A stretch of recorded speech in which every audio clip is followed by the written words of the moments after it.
Hello and welcome back to the channel. Today we are going to do a guide and comprehensive review of the Vantrue N4 Pro triple dash cam. If you're looking for a dash cam which is rich with features and quite reliable, this is probably the one that you're going to be interested in. I've actually owned one of these with my own money before Vantrue got in touch. So today we will take you through an unboxing, setup, specifications, and a real-world review of what it actually looks like when it's running. Let's get started. And before we get started, have a look at some footage that I actually took on my own Vantrue Dashcam, showing you the quality of the footage with some idiot that came up behind me. Take a look. Idiot of the day.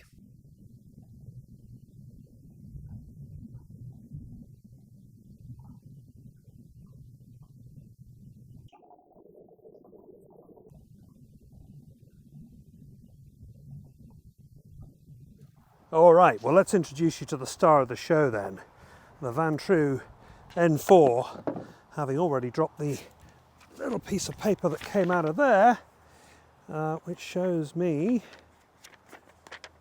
how to put it together. So we'll get back to that in a moment. Tuck that under there. Now, what have we got in the box here? Let's have a look. So this looks to be the dash cam itself. Let's unwrap that and have a little look. It's quite big, but it feels really solid. There we are. So we'll take the all these pieces off in a moment. It quickly shows you how things work, which is quite good. There's the lens. This is a magnetic connection to the bit that sticks, the suction cup that sticks to your windscreen, and then all the controls are on the top along here. And then, to save time, I've taken this out of its plastic. But this is the rearward facing camera. So as you can see, there's quite a bit of motion on there. We'll stick that to the rear windscreen, show you how that goes together. This is the piece that gets sucked to your windscreen, your front windscreen, and then there is the magnetic clip that you push the camera into. So we'll show you how that comes together. A lot of wire connected to a cigarette lighter. I've actually got another solution which I'm going to show you in just a moment. I don't want to use the cigarette lighter, I want a more permanent solution, so I'm going to show you that.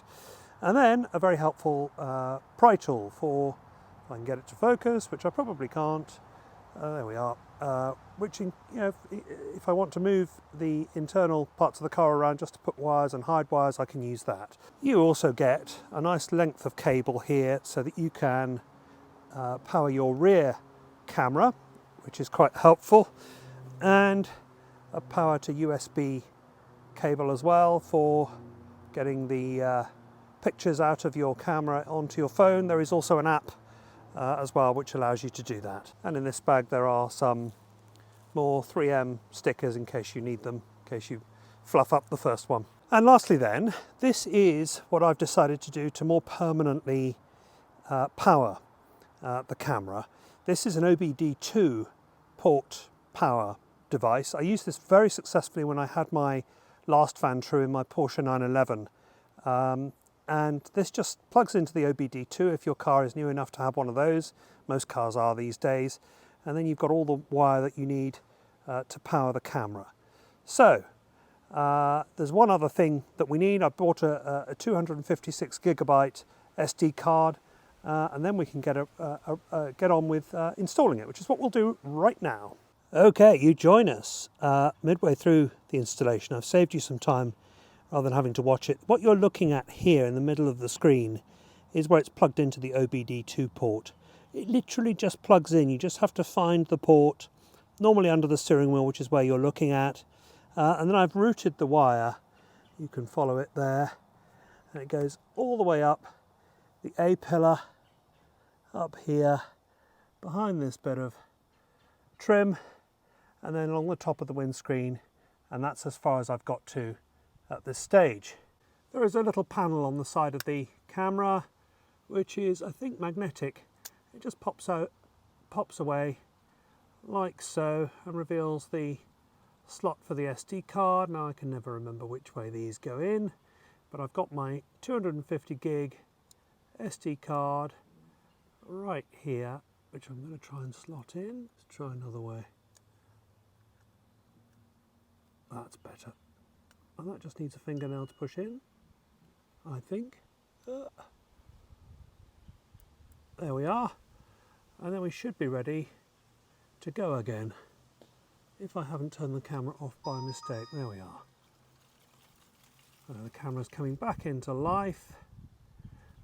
This is what I was referring to, and the buttons are on the bottom, so okay. We are not in London, we are in the New York time zone. Wrong way.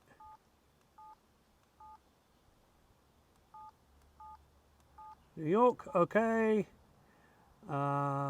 Date format, okay. We'll do it in the American style. It is in fact the 9th today. Oh, wrong way.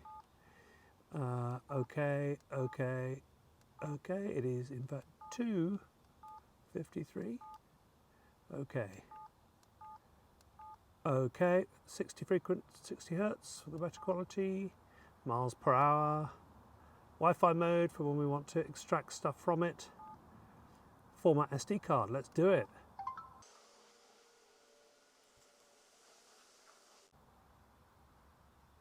All right, that took about 30 seconds, and there we are. We have a picture on our camera with the date on it, and it is already recording because it's sensed that I'm moving the camera around. So let's get on and finish installing this, and then we'll play with the camera and take it out for a real-world test.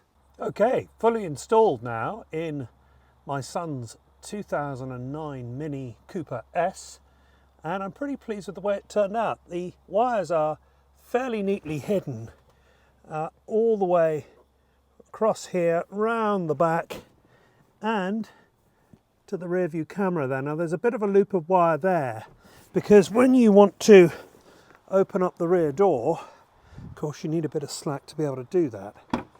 So that's what this looks like.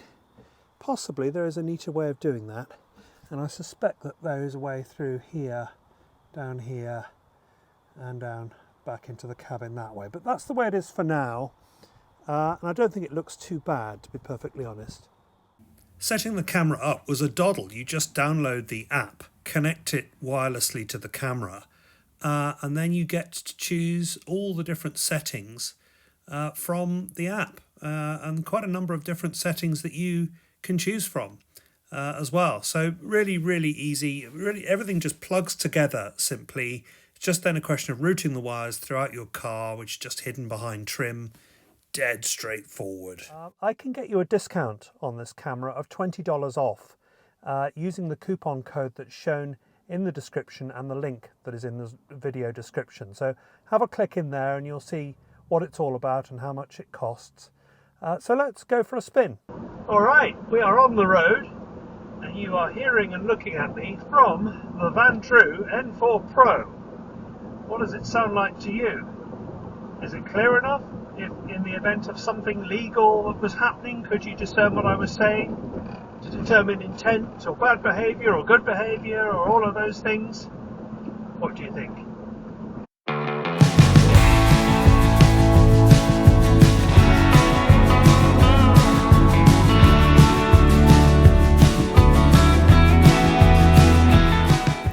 This is the quality of the front-facing camera, and as you can see, the date, the time, the coordinates, longitude and latitude, and my speed are all shown at the bottom of the screen.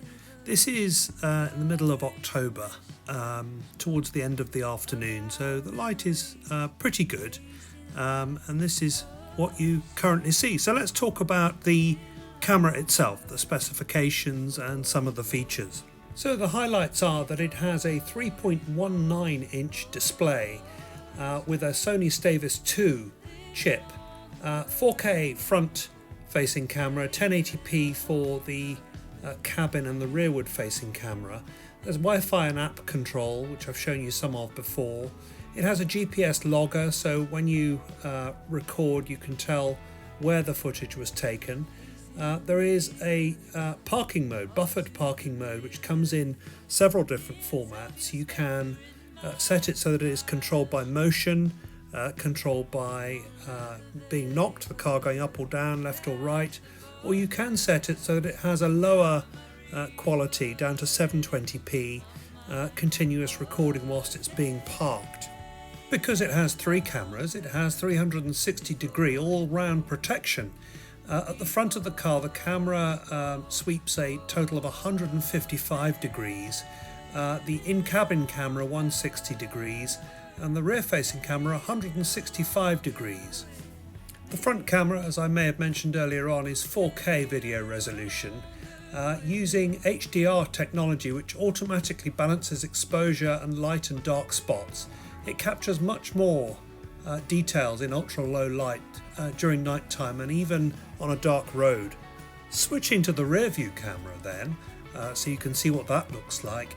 This also uses HDR multi-exposure technology, which captures maximum image detail in high contrast scenes, so that the camera can capture the license plate of cars behind clearly, even with their headlights on full beam.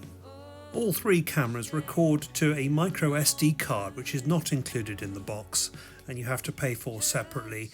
I've used a 256GB micro SD card, which is plenty of storage because all 3 cameras record on a loop.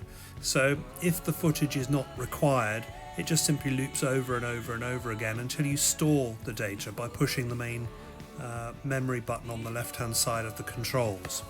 It will, of course, protect any videos that are caused by a collision, so you don't need to push any buttons to ensure that that is permanently stored on your card. And at the end of every journey, you can see the statistics that the camera captures, and they're quite sophisticated and detailed. The total time, the driving time, start altitude and so on, average speed, maximum speed and total mileage. This is my second Vantrue camera, and I must say I've been quite pleased with the first one I've had. I'll live with this one a little bit more and see what I think of it, but I don't expect it's very much different to the one that I was very happy with. Feel free to leave me a comment below or to ask questions, by the way. I'm very happy to give you my experience on what I find here, but the quality, I must say, is very high. I've been pleased with the one I had before. Well, that's it from me and the Vantrue N4 Pro Dashcam. I hope you found this video useful. Don't forget that there is a link and a coupon code in the video description for $20 off.